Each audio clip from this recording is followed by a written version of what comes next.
নমস্কার, আমি ডক্টর প্রতিশত্ত খান চলে এসেছি সহজ শেয়ার বাজারের আরেকটি নতুন এপিসোড নিয়ে। প্রিয় বন্ধুরা, আশা করি সবাই ভালো আছেন এবং সুস্থ আছেন। বাংলাতে একটা কথা খুব প্রচলিত রয়েছে, বৃথা আশা মরিতে মরিতে মরে না। আমরা বিগত কাল উচ্ছ্বসিত হয়েছিলাম, ভেবেছিলাম যে যাক, এবার আমেরিকা হয়তো বা ইরানের ওপর বোমা বর্ষণ করবে না। স্ট্রেট অফ হরমুজ খুলে দেওয়া হলো, তেল, এলএনজি, এলপিজি আবার তার সরবরাহ অব্যাহত থাকবে। রাতারাতি একটি দেশ, তারা সম্ভবত শান্তি চায় না। যখন আমেরিকা যুদ্ধবিরতির কথা ঘোষণা করছে, ইরান যুদ্ধবিরতির কথা ঘোষণা করছে, স্ট্রেট অফ হরমুজ খুলে দেওয়ার কথা ঘোষণা করছে, ঠিক সেই সময় ইসরায়েল গিয়ে তারা ইরানের একটি পেট্রোলিয়াম ডিপো লবণে সেখানে তারা বোমা বর্ষণ করে চলে এলো, জ্বালিয়ে দিল। অন্যদিকে ইসরায়েল তারা লেবাননে এমন বোমা বর্ষণ করেছে যে হেজবুল্লাহ গ্রুপের কথা তো বাদই দিন, যেখানে তাদের নামমাত্র চিহ্ন ছিল না, সেখানে 250 জন সাধারণ মানুষ মারা গিয়েছেন।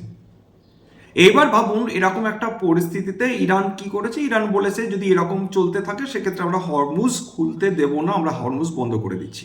যা যা ঘটেছে তার মধ্যে অন্যতম হচ্ছে ক্রুড অয়েল এবং ব্রেন্ট অয়েলের দাম আজকে 3% আবার বৃদ্ধি পেয়ে গিয়েছে। আমেরিকা ইসরায়েলকে জানায় অবধি নি যে তারা শান্তি চুক্তি করতে চলেছে, তারা বোমা বর্ষণ বন্ধ করতে চলেছে, এমনকি যে ইরানের সঙ্গে যে শান্তির কথোপকথন হবে তার মধ্যে তারা ইসরায়েলকে অবধি ইনক্লুড করেনি। খুব সিগনিফিক্যান্ট ব্যাপার হচ্ছে, ইসরায়েলের ইগো হার্ট হয়েছে বলা যেতে পারে।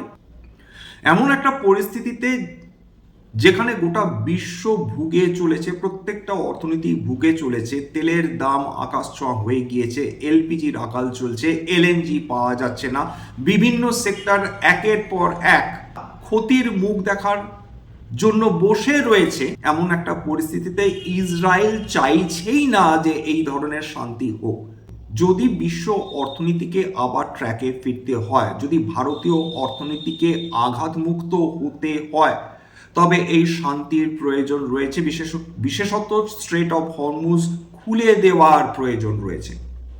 এটা ঘটনা যে ইরান ভারতীয় কারগুলোকে অ্যালাউ করছিল স্ট্রেট অফ হরমুজের মধ্যে দিয়ে যাওয়া, বিভিন্ন যে মধ্যপ্রাচ্য দেশগুলো রয়েছে তার কাছ থেকে তেল নেওয়া বা গ্যাস নেওয়া সবকিছু অ্যালাউ করছিল। কিন্তু এরকম একটা যুদ্ধের পরিস্থিতি যদি পুনর্বহাল হয়ে যায়, সেক্ষেত্রে আপনাদের কি মনে হয় যে ভারতের অর্থনীতি এই ধরনের আঘাত থেকে বেঁচে যাবে?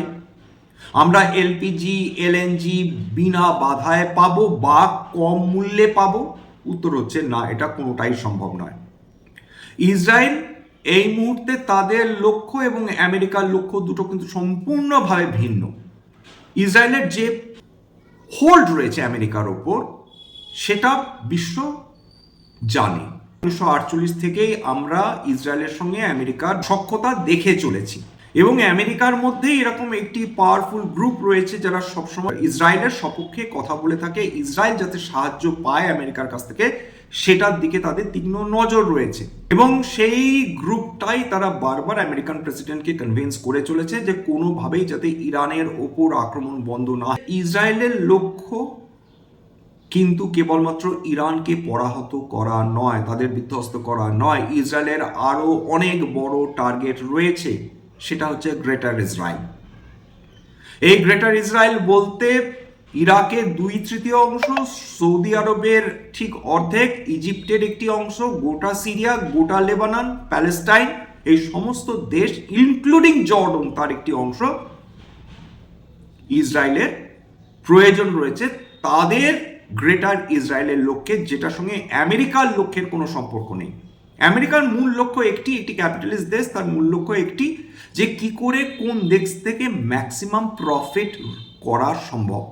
ইরান তেলের ওপর ভাসছে, গ্যাসের ওপর ভাসছে, আমেরিকার লক্ষ্য, একমাত্র লক্ষ্য, যে ইরানের থেকে কিভাবে তেল বা গ্যাস তারা নিজেদের কোম্পানিগুলোকে তারা সেই বরাত দিয়ে দিতে পারে। যে ডোনাল্ড ট্রাম্প তিনি বলেছেন যদি সত্যি সত্যি শান্তি চুক্তি স্বাক্ষর না হয় তাহলে আমরা আবার শুট করা শুরু করব। তিনি তার সৈন্যবাহিনী, তার বিমান বাহিনী কোনোভাবেই মধ্যপ্রাচ্য বা গালফ এরিয়া থেকে সরাননি। আমরা এটাও জানি না যে কত ঘন্টার মধ্যে বা কত দিনের মধ্যে ইসরায়েল আবার আমেরিকাকে কনভিন্স করে ফেলবে নতুন করে ইরানের ওপর আক্রমণ সারাবার জন্য। এবং আমেরিকা এবং ইরানের মধ্যে শান্তি যাতে না হয় সর্বান্তকরণে তার চেষ্টাই করে যাবে কিন্তু ইসরায়েল। ইসরায়েলের কি হলো বা ইরানের কি হলো সেটা নিয়ে আমাদের কি কোনো মাথা ব্যথা থাকার প্রয়োজন রয়েছে? উত্তর হচ্ছে নেই। ইসরায়েল যা করছে করুক, ইরান যা করছে করুক, আমেরিকা যা করছে করুক, কিন্তু এই তিনটি দেশের ফলে যদি ভারতবর্ষের অর্থনীতি আঘাতপ্রাপ্ত হয় তাহলে ডেফিনেটলি আমাদের অবশ্যই চিন্তা ভাবনা করতে হবে। গোটা মধ্যপ্রাচ্যে যেটা চলছে সেটা ভারতবর্ষের অর্থনীতির জন্য কাম্য নয়, মোটেই ভালো নয়। বিগতকাল আমরা দারুণ আশার মধ্যে ছিলাম যে একদিনে যদি 18% ক্রুড অয়েলের দাম কমে যেতে পারে তাহলে আরো কমার সম্ভাবনা রয়েছে। শান্তির জন্য যে কথোপকথন হবার কথা রয়েছে সেটা আদৌ হবে তো বড় প্রশ্ন। ইসরায়েল সেটা হতে দেবে তো? বিনিয়োগকারীরা দারুণ হতাশ হয়েছেন আজকের। এটা কিন্তু যুদ্ধবিরতিটা গুরুত্বপূর্ণ না, যুদ্ধ শেষ হওয়াটা গুরুত্বপূর্ণ। এশীয় বাজার মিক্স ছিল আজকের। ইউরোপীয় বাজারগুলো ক্যাকডাক ফুটসি নেগেটিভে ট্রেড করছিল, আমেরিকান ফিউচার্সগুলো নেগেটিভে ট্রেড করছিল। বিগতকাল যে ক্রিপ্টো মার্কেট দারুণ উত্থান দেখেছিল, বিভিন্ন মেটালস বা কমোডিটিস দারুণ উত্থান দেখেছিল, আজকের খেয়াল করে দেখুন ভীষণ ফ্ল্যাট বা নেগেটিভ বায়াস নিয়ে ট্রেড করছিল। আজকের শেয়ার বাজার পতন ডলার টাকার তুলনায় শক্তিশালী হয়েছে। আজকের দিনে মিড ক্যাপ সেটা কিন্তু আজকে পজিটিভ। এই বিগতকাল যে উত্থান দেখেছিল তার কিন্তু পজিটিভ কিছুটা প্রভাব আজকে মিড ক্যাপে আমরা দেখেছি, প্রায় 0.33% উত্থান। স্মল ক্যাপেও কিন্তু প্রায় 0.17% উত্থান নিয়ে ট্রেড করছিল শেষ অবধি। নিফটি অটো খুব স্বাভাবিকভাবে তেলের দামের সঙ্গে নিফটি অটোর একটা ডিরেক্ট সম্পর্ক রয়েছে। তেলের দাম 3% বৃদ্ধি, নিফটি অটোতে প্রায় 8% কারেকশন। নিফটি আইটি আজকে টিসিএস এর রেজাল্ট বেরোবার কথা রয়েছে, মানুষ একটু চিন্তিত রয়েছেন বিনিয়োগকারীরা যে টিসিএস যে রেজাল্টটা সাধারণত করে থাকে সেটাকে মেনটেন করতে পারবে নাকি রেজাল্ট আরো খারাপ হবে। এবং টিসিএস এর রেজাল্টের উপর কিন্তু কালকের মার্কেটের উপর অনেকটা ডিপেন্ড করবে, বিশেষ করে যখন আইটি কোম্পানিগুলোর একটা হেভি ওয়েটেজ রয়েছে নিফটি 50 কোম্পানিগুলোর মধ্যে। পিএসইউ ব্যাংক দেখুন প্রায় আজকের 1.3% পতন। নিফটি ফার্মা আজকে যদিও একটু পজিটিভেই বন্ধ হয়েছে, 0.62% লাস্ট ট্রেড করছিল। ফাস্ট মুভিং কনজিউমার গুডস হালকা নেগেটিভ। নিফটি মেটালস আজকে প্রায় 1.24% উত্থান। রিয়েলটি আজকে 8% পতন। অয়েল অ্যান্ড গ্যাস প্রায় 0.39% পতন। নিফটি ইন্ডিয়া ডিফেন্স এবং ক্যাপিটাল মার্কেট আজকে খুবই ভালো করেছে। নিফটি ইন্ডিয়া ডিফেন্স প্রায় 1.65% উত্থান নিয়ে ট্রেড করছিল, নিফটি ক্যাপিটাল মার্কেট 1.66% উত্থান নিয়ে ট্রেড করছিল। কিন্তু একটা জিনিস কোথাও না কোথাও মনে হচ্ছে যে সম্ভবত বিনিয়োগকারীদের একটা বোকা বানাবার খেলা চলছে। আজকে নতুন কথা না, সাধারণ বিনিয়োগকারীরা তারা কিন্তু এত বড় খেলা বোঝেন না। তারা হঠাৎ করে দেখছেন যে যেখানে শান্তি হওয়ার কথা সেখানে আবার নতুন করে অশান্তি শুরু হলো। তারা দেখছেন যে যেখানে যুদ্ধ চলার কথা আরো ইন্টেন্সিটি নিয়ে হঠাৎ করে সেখানে শান্তি চলে এলো। কেন শান্তি ঘোষণার ঠিক কয়েক মিনিট আগে অয়েল প্রাইসের সাংঘাতিক ডিপ আসে বা কেউ শর্ট করে অয়েল ফিউচার্সগুলোকে কেউ জানে না। বড় বড় ট্রেডার্সরা করছেন, মিলিয়নস অফ ডলার্স ইনভলভ রয়েছে, কিন্তু এটা ঘটছে। ইকুইটি মার্কেটের ক্ষেত্রে একই কথা সত্যি, কেউ অলরেডি আগে পজিশন নিয়ে বসে থাকছে। ভারতবর্ষের কথা বলছি না, বিদেশের কথা বলছি, আমেরিকার কথা বলছি, বড় বড় ট্রেডার্স। এখন তো একটা জিনিস বুঝতেই পারছেন যে আমেরিকান প্রেসিডেন্ট যা বলবেন সেই অনুযায়ী বিভিন্ন মার্কেট তারা সেই অনুযায়ী রিয়াক্ট করবেন। যদি ডোনাল্ড ট্রাম্প বলেন শান্তি তো বিশ্ববাজার পজিটিভলি রিয়াক্ট করবে, যদি ডোনাল্ড ট্রাম্প বলেন যে অশান্তি তবে বিশ্ববাজার নেগেটিভলি রিয়াক্ট করবে। অর্থাৎ উনি যেটা বলবেন, যে দিকে উনি চাইবেন মার্কেট সেই দিকেই যাবে। ইরান বলছে যে তারা টোল বসাবে, স্ট্রেট অফ হরমুজ দিয়ে যে জাহাজগুলো যাবে প্রতি ব্যারেল তেলের ওপর $1 করে ট্যাক্স দিতে হবে ইরানকে। ওমান রাজি হয়নি। ইরান বলেছিল ওমানের সঙ্গে আমরা এই টোল ট্যাক্স ভাগাভাগি করে নেব, ওমান বলেছে আমরা এর মধ্যে নেই। মনে রাখবেন মধ্যপ্রাচ্য দেশগুলোর মধ্যে সবচেয়ে শান্তিপ্রিয় দেশ হচ্ছে ওমান। এতদিন যত নেগোসিয়েশন চলছিল, যত শান্তির কথা চলছিল সমস্ত ওমানের মাধ্যমেই হচ্ছিল। প্রত্যেক সপ্তাহে $14 মিলিয়ন এবং সারা বছরে অন্তত কয়েকশো বিলিয়ন ডলার ইরানের রোজগার হতে পারে যদি বিশ্বের সমস্ত দেশ, সমস্ত কোম্পানি ইরানের এই কথাতে রাজি হয়ে যায়। তো সেক্ষেত্রে লাভবান তো ইরানই হতে চলেছে। এই যুদ্ধ আসলে ইরানের ক্ষতি নয়। এই যুদ্ধ যদি সত্যি সত্যি হরমুজ তারা কন্ট্রোল করতে পারে, যেটা অলরেডি তারা করছে, তাহলে ইরানের যত ক্ষতি হয়েছে সেটা মাত্র 2 থেকে 3 বছরের মধ্যেই তারা তুলে নেবে, কেবলমাত্র তেলের ওপর ট্যাক্স বসিয়ে। এত গোলাগুলি করলো, এত বোমা বর্ষণ করলো, ইরানের কিছু করতে পারলো? কিন্তু এছাড়া তারা ইরানের যে মনোবল ভাঙতে পেরেছে কি? উত্তর হচ্ছে ভাঙতে পারেনি। কেউ জানে না মার্কেটে কি হবে, এতটাই ভোলেটাইল হয়ে রয়েছে। 10 দফার দাবি রয়েছে, তার মধ্যে এটা অন্যতম যে ভাই আমাদের উপর যত স্যাংশনস রয়েছে তুলে নাও, আমরা তেল বিক্রি করবো আমাদের মতন। এর দাবি তোমাদের মানতে হবে। 2 নম্বর দাবি, ইউরেনিয়াম এনরিচমেন্ট আমাদের করতে দিতে হবে। আমরা শান্তির জন্যই ব্যবহার করব, কিন্তু আমাদের পাওয়ার প্ল্যান্টসের জন্য ইউরেনিয়াম এনরিচমেন্টের প্রয়োজন রয়েছে, তোমরা এমনি সেটাকে কেড়ে নিতে পারো না। 3 নম্বর, প্রত্যেকটা দেশের অধিকার রয়েছে নিজেদের দেশকে ডিফেন্ড করা। সেক্ষেত্রে আমেরিকা যে বলছিল যে তোমরা মাত্র কয়েকশো কিলোমিটারের বেশি তোমাদের মিসাইলের রেঞ্জ হবে না, যেটা আমেরিকার 16 দফার দাবি রয়েছে তার মধ্যে অন্যতম, সেটা ইরান ডেফিনেটলি রাজি হবে না, রাজি হয়েও নি। আমরা এটাও জানি না যে মধ্যরাতে কি হবে। ইরান আবার বলে দিয়েছে আমরা স্ট্রেট অফ হরমুজ বন্ধ করে দেব। আবার বলেছে যে আমরা এখান থেকে তেল গ্যাস নিতে দেব না। স্বাভাবিকভাবে তাদের উপর শান্তি চুক্তি মানে যুদ্ধবিরতি হচ্ছে, ঘোষণা হয়ে গিয়েছে, অথচ ইসরায়েল তারা কন্টিনিউয়াসলি অ্যাটাক করে যাচ্ছে। সেক্ষেত্রে যে কোনো দেশই বলবে যে ভাই আমরা শান্তিতে রাজি আছি, তোমরা রাজি আছো কি? আমরা তো গোলাগুলি বন্ধ করে দিয়েছি, তোমরা গোলাগুলি বন্ধ করেছো কি? উত্তর হচ্ছে না, তারা গোলাগুলি বন্ধ করবে না। যুদ্ধ জিয়ে রাখাটা ইসরায়েলের পক্ষে দারুণ সুবিধাজনক।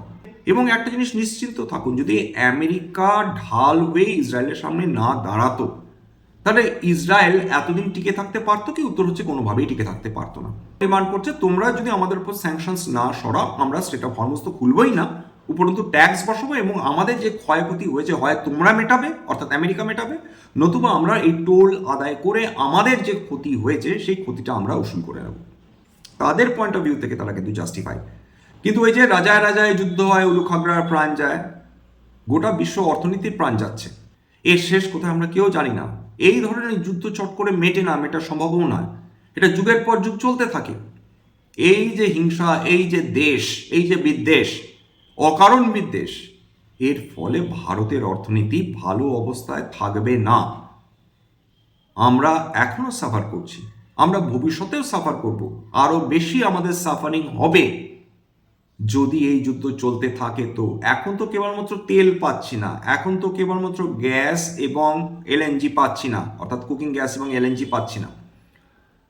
ইনফ্লেশন ডেটা যখন প্রকাশিত হবে, এই কোয়ার্টারের কথা বলছি না, পরবর্তী কোয়ার্টারে, তখন আমাদের আতঙ্কিত হবার অবস্থা আসবে না তো? কারণ তেলের দাম এখনো বৃদ্ধি হলে আমাদের কারেন্ট অ্যাকাউন্ট ডেফিসিট বৃদ্ধি পাবে, আমাদের ফরেক্স রিজার্ভ দিনের পর দিন কমতে থাকবে।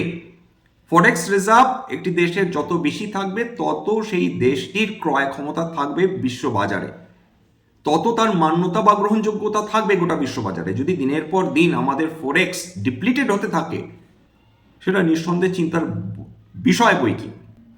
এছাড়া ফরেন ইনস্টিটিউশনাল ইনভেস্টার্স বিগত কাল, যেখানে সেন্সেক্স 3000 পয়েন্টের উপর উত্থান, ব্যাংক 5.5%-এর উপর উত্থান, অটো 7%-এর উপর উত্থান, সেখানে ফরেন ইনস্টিটিউশনাল ইনভেস্টার্সরা কালকেরও নেট সেলার্স ছিল।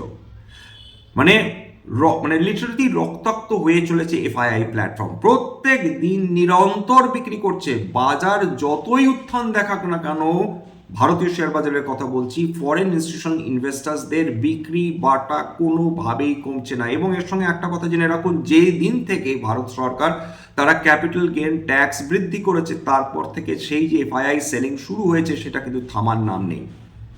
এবং ফরেন ইনস্টিটিউশনাল ইনভেস্টার্সরা যত বেশি ভারতীয় শেয়ার বাজারে বিক্রি করে টাকা তুলে নিয়ে চলে যাবে, তত ডলার আমাদের কমতে থাকবে, ডলারের ডিমান্ড বাড়বে, ডলারের উপর চাপ বাড়বে, টাকা আরো বেশি দুর্বল হবে। স্ট্যান্ডার্ড ডিসক্লোজার যে সেক্টরসগুলো নিয়ে আলোচনা করলাম, হতে পারে তার মধ্যে কয়েকটি সেক্টর অন্তর্গত বিভিন্ন কোম্পানিতে আমার পরিবারের ভেস্টেড ইন্টারেস্ট থাকলেও থাকতে পারে। ভবিষ্যতে যদি নতুন করে কিনি বা বিক্রি করে আগাম বিজ্ঞপ্তি দিয়ে কিনতে বা বিক্রি করতে পারবো না।